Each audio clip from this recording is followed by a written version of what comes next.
And on the red carpet now are Prime Minister of Malaysia, Anwar Ibrahim, and his wife. China and Malaysia have long-standing friendships. And of course, this friendship is born out of their long history, cultivated by cultural integration, strengthened in mutually beneficial cooperation, and forged in difficult times.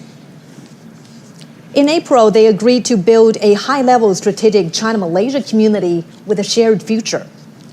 During World War II, overseas Chinese in Malaysia launched a fundraising campaign for China's war of resistance against Japanese aggression. Over 1,000 non-young volunteer mechanics and drivers sacrificed their lives while transporting military supplies on the Yunnan-Burma highway to the front lines in China.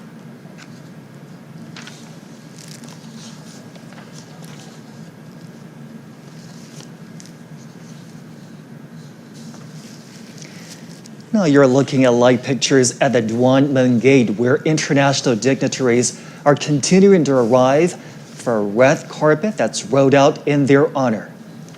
The Duanmen Gate is just north of the Tiananmen rostrum.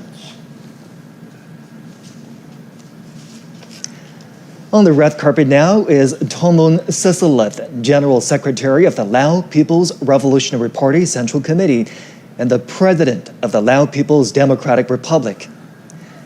China and Laos have a long history of friendship. They're good neighbors and comrades. They have deepened exchanges and cooperation in fields such as politics, economy, military, and culture and health. They also coordinate and cooperate closely in regional and international affairs. Bilateral trade cooperation has expanded in recent years.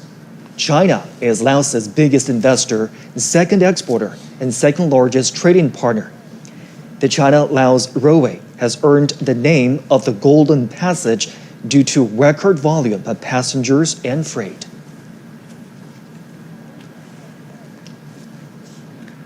We're watching live pictures from the heart of Beijing, from inside the Forbidden City, the Duanmen Gate, where the red carpet is rolled out for international dignitaries attending the commemoration to mark the 80th anniversary of China's victory in the Chinese People's War of Resistance against Japanese aggression, as well as the World Anti-Fascist War.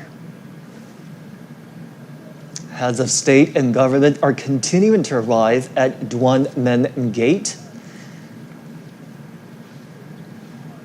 This is just north of the Tiananmen rostrum. It's a short walk to the Tiananmen rostrum.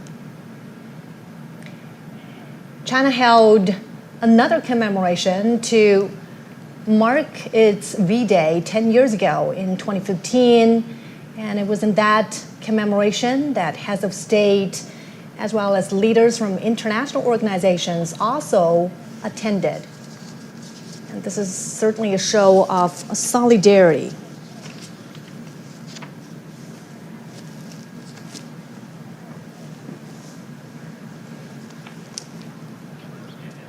We're moments away now from the commemoration. It's going to begin in less than an hour. And now the next guest has arrived. The President of the Republic of Serbia, Aleksandar Vučić, and his wife. President Vučić has always promoted China-Serbia cooperation and exchanges. The two nations are advancing the high-quality development of a China-Serbia community with a shared future. They are ironclad friends who help each other in hard times. 80 years ago, people from the two nations significantly contributed to the victory of the anti-fascist war in the battlefields of Asia and Europe. China and Serbia have trusted and supported each other for a long time. On the red carpet now is President of the Republic of Tajikistan, Emomali Rahmon. President Rahmon is an old friend of China and the Chinese people. He's been to the country more than 20 times. China-Tajikistan relations are at their best with frequent high-level exchanges. Last year, the two countries announced a comprehensive strategic partnership. And From this higher starting point, they will build a China-Tajikistan community with a shared future. Prime Minister of the Islamic Republic of Pakistan, Shehbaz Sharif. Pakistan was one of the first countries to recognize the People's Republic of China. The two are ironclad friends and all-weather strategic cooperative partners. They are deepening their strategic mutual trust and practical engagement. And China has been Pakistan's largest trading partner since 2014. China is also the largest foreign investor in Pakistan.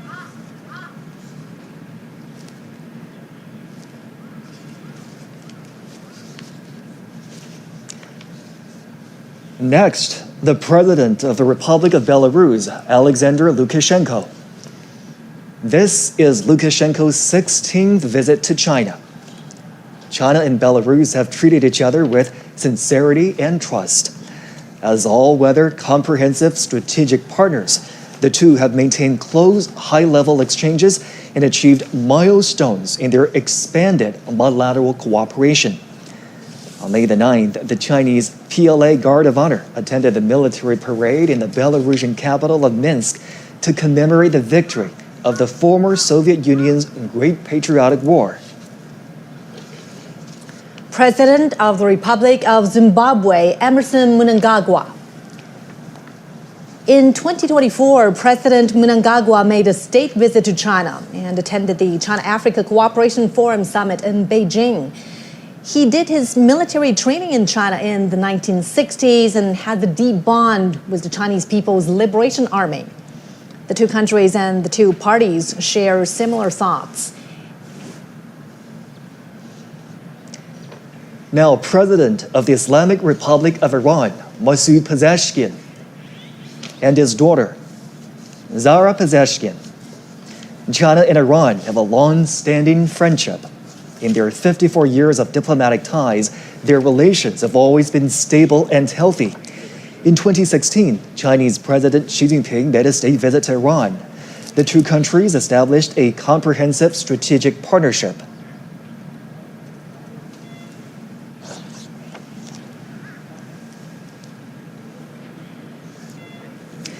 Next is the President of the Republic of the Congo, Denis Sassou Nguesso. Among African leaders, he is one of those who has made the most visits to China and met with Chinese President Xi Jinping. The two heads of state have a deep friendship.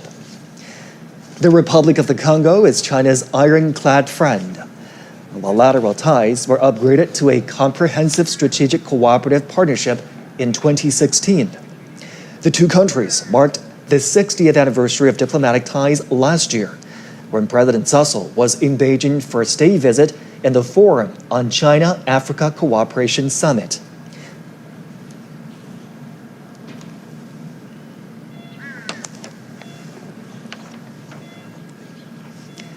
Next, the King of Cambodia, Norodom Sihamoni. China and Cambodia have enjoyed long-standing friendship. The two peoples have interacted for their mutual benefit. This April, they elevated bilateral relations to an all-weather China-Cambodia community with a shared future in the new era. It's the first time China has upgraded ties with a Southeast Asian country to such a level. And walking on the red carpet are President of the Republic of Uzbekistan, Shavkat Mirziyoyev, and his wife. President Mirziyoyev has been to China many times. Friendly cooperation between the two peoples has been vigorous under the Silk Road spirit. And last year, China and Uzbekistan established an all-weather comprehensive strategic partnership in the new era. And they have announced to advance the building of a China-Uzbekistan community with a shared future.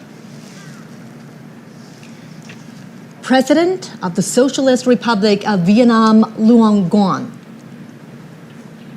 China and Vietnam share a long history. They are comrades and brothers. And the founding father of Vietnam, Ho Chi Minh, joined and supported the Chinese People's War of Resistance against Japanese aggression in places such as Yan An, Guilin, Chongqing, and Kunming.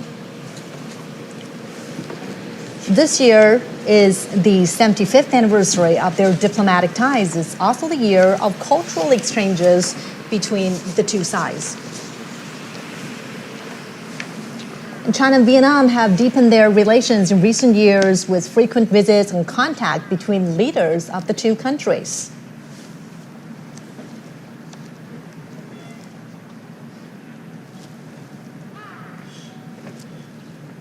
And now, Prime Minister of Nepal, KP Sharma Ali, and his wife. Connected by mountains and rivers, China and Nepal have a long history of friendly exchanges. This year is the 70th anniversary of their diplomatic ties. The two countries have seen healthy and stable development in bilateral relations and strengthened political trust. China and Nepal have also expanded cooperation in various fields and under the Belt and Road Initiative. In 2019, their relations were upgraded to a strategic partnership of cooperation featuring everlasting friendship for development and prosperity. And this partnership continues to deepen. And again, CGTN is bringing you live pictures from the heart of Beijing, the Duanmen Gate, which is to the north of the Forbidden City.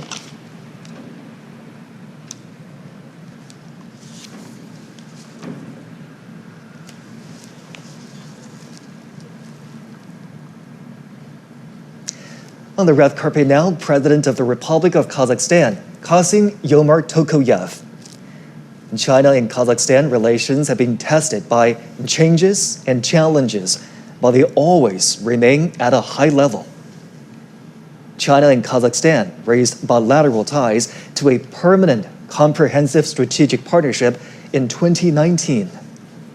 In 2022, they pledged to build a community with a shared future defined by lasting friendship, a high degree of mutual trust, and sharing weal and woe. In June, Chinese President Xi Jinping was in Kazakhstan for the second China-Central Asia Summit. There, the leaders agreed to forge a China-Central Asia spirit of mutual respect, mutual trust, mutual benefit, and mutual assistance for the joint pursuit of modernization through high-quality development. The two countries have achieved milestones in educational, cultural, scientific, and technological cooperation. The two countries have 26 pairs of sister provinces and cities. Beijing and Astana, their capitals, are sister cities. Next is the General Secretary of the Workers' Party of Korea, and President of the State Affairs of the Democratic People's Republic of Korea, Kim Jong Un. China and the DPRK established diplomatic ties on October 6, 1949. The DPRK was one of the first to establish ties with the People's Republic of China. Linked by mountains and waters, China and the DPRK are friendly neighbors. This year also marks the 80th anniversary of Korea's liberation. The two peoples supported each other in hard times and through war. They jointly fought against Japanese aggression and made significant contributions to the World Anti-Fascist War and the cause of justice of humanity. The traditional friendship between the two countries was cemented by the old generations of their leaders. Their friendship, also forged in bloody and fiery revolutions, has developed in the process of their socialist construction and is priceless. In recent years, General Secretary Xi Jinping and General Secretary Kim Jong Un have maintained communication through various means. They lead and guide bilateral ties into a new historical phase.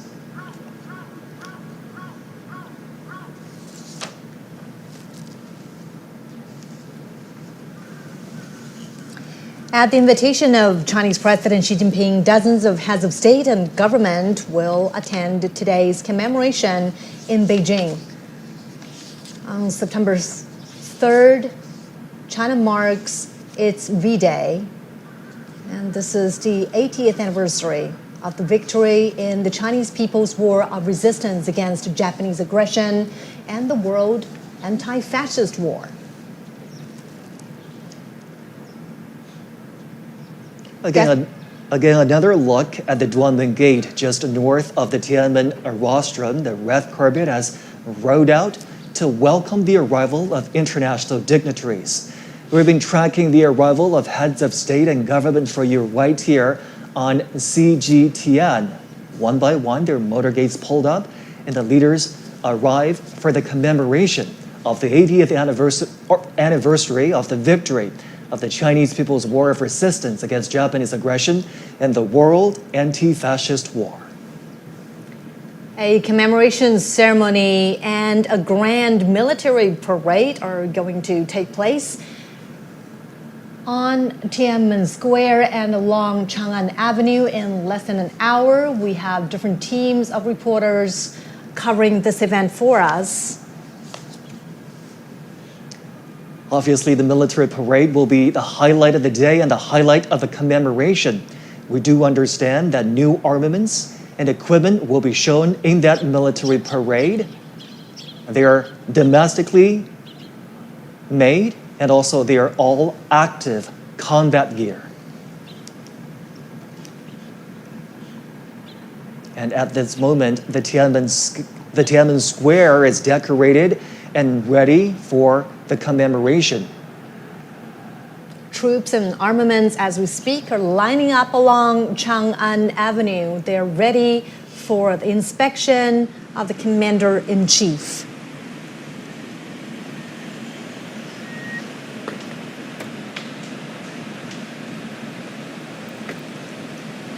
Motorcades carrying heads of state, international dignitaries are arriving here at the Duan Gate.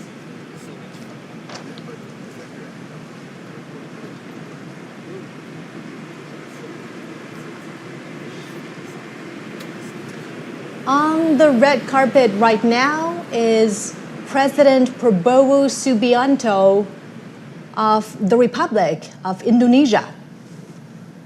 He arrived early this morning, and China welcomes his arrival. He's here at the invitation of Chinese President Xi Jinping. Now, under the strategic guidance of the two heads of state, China and Indonesia have opened a new chapter of jointly building a community with a shared future.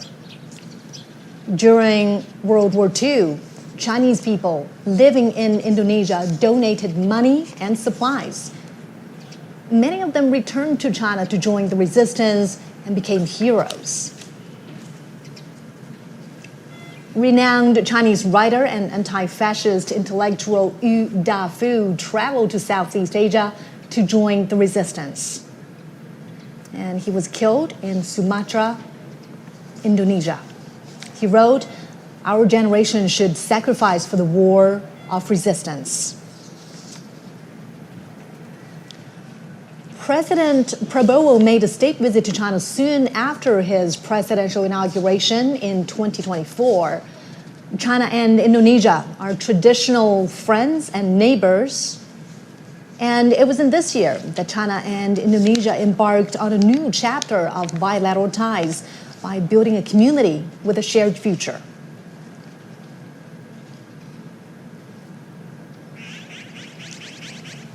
International dignitaries are continuing to arrive at Duanmen Gate, just north of the Tiananmen rostrum in the heart of the Chinese capital. There, a red carpet has been rolled out in honor of the visiting dignitaries. They are heads of state and government who will be participate in the commemoration today of the 80th anniversary of the victory of the Chinese People's War of Resistance against Japanese aggression and the World Anti-Fascist War. Later on, a military parade will take place on the Chang'an Avenue, an east to west major thoroughfare cutting right through the heart of the Chinese capital, Beijing.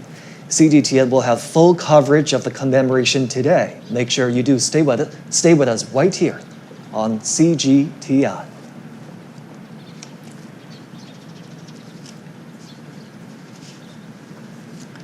We've been tracking the arrival of international dignitaries right here on CGTN for you. They're now arriving at the Duanmen Gate just north of the Tiananmen rostrum. A red carpet has been rolled out for them. That's right. And the Duanmen Gate is where this reception is taking place. We're seeing another limousine.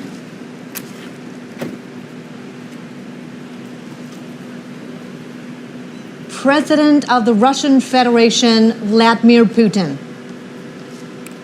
Putin has been to China many times since 2013, either for state visits or international conferences. Relations between China and Russia are at their historical best. Their ties are characterized by long-term friendly good neighborliness and mutually beneficial win-win cooperation. In the new era, China-Russia relations are more self-confident, firm, and resilient. From May 7th to 10th, President Xi Jinping made a state visit to Russia and attended commemorations in Moscow of the 80th anniversary of the victory of the Soviet Union's Great Patriotic War. In World War II, China was the main battlefield in Asia, and the Soviet Union was the main battlefield in Europe. They were central to resistance and combat against Japanese militarism and Nazi Germany. They made decisive contributions to the victory in the World Anti-Fascist War. China and Russia are expanding mutually beneficial cooperation in all aspects. Bilateral trade has reached a high of over $244 billion last year. And China and Russia have active cultural exchanges and close cooperation at local levels. They have 168 pairs of sister provinces and cities, and there are also dozens of provincial-level economic partnerships.